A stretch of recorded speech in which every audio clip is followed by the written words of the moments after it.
খালি ঘর পূরণ করি। রেজার 65টি মার্বেল ছিল, তার বাবা তাকে 48টি মার্বেল দিল। এখন রেজার কাছে মার্বেল হলো 113টি।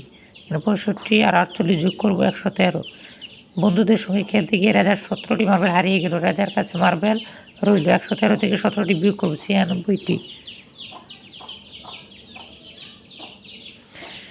কালীঘর ঠিকমতো কালীকে দুটি সমস্যার সমাধান করি।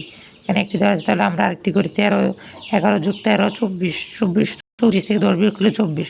তাহলে এখানে কামালে 11টি মার্বেল ছিল, জামাল তাকে আরও 13টি মার্বেল দিল। তাহলে মোট কতটি মার্বেল হলো? 2 ঋতু একটি পুঁতির মালায় 34টি পুঁতি ছিল।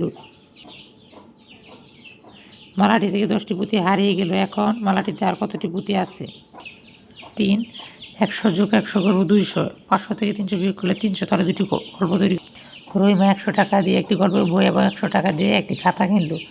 তাহলে রহিমার কত টাকা খরচ হলো? খ। বিপাশা 500 টাকা নিয়ে মেলায় গেল, আমরা 300 টাকা মেলায় খরচ করবে। এখন তার কাছে কত টাকা রইল? 4। 749 যোগ 251 1000।